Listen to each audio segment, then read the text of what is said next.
به نظر شما چرا پیمانکاران حوزه نفت و گاز مطالبات خودشون رو از دست میدن؟ میدونید مشکل چیه؟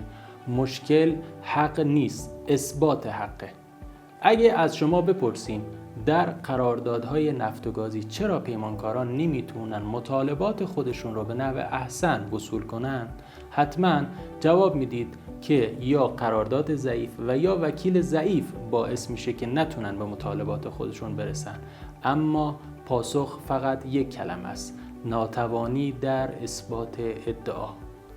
فرض کنید در یک پروژه نفت و گازی پروژه رو به نحو احسن انجام دادید. به دستور کارفرما کارهای اضافی هم انجام دادید. از اون طرف به دلیل تأخیر در جبهه کاری پروژه با طولانی شدن روبرو شده.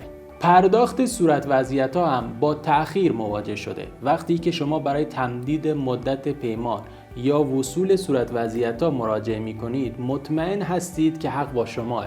اما مرجع رسیدگی فقط یک سوال از شما میپرسه: چه مدرکی داری؟ شما هم پاسخ میدی که تمام توافقات شفاهی بوده. در پروژه ها یادتون باشه اسناد مکتوب صحبت خواهند کرد. اما اگر شفاهی باشه شما به نتیجه نخواهید رسید. یادتون باشه در پروژه ها آنچه که موفقیت شما را تضمین می کند اسناد مکتوب است، نه صرف داشتن حق. در دعاوی پروژه ها اسنادی مانند قراردادهای الحاقی، صورت جلسات، مکاتبات، گزارش های روزانه کارگاه، دستور کارها، صورت وضعیت ها، گزارش های پیشرفت، اسناد کلیم، نقش تعیین کننده‌ای در اثبات یا رد ادعا دارند. هرچه زنجیره مستندات محکمتر، احتمال رسیدن شما به موفقیت حقوقی نیز بیشتر.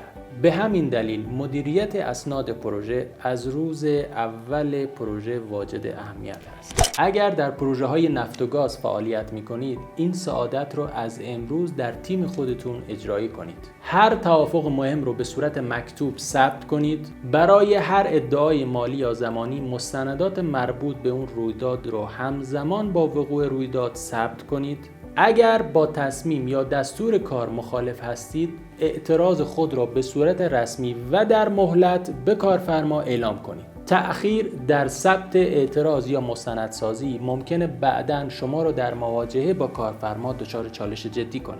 در دعاوی مربوط به قراردادهای نفت و گاز تفاوت میان برنده و بازنده این نیست که چه کسی حق دارد. تفاوت در این است که چه کسی میتواند حق خود را به اثبات برساند. حالا شما به ما بگید برای مستندسازی پروژه های خودتون از چه روش هایی استفاده می کنید؟ تمایل دارم نظرات شما را در بخش دیدگاه ها حتما مطالعه کنید.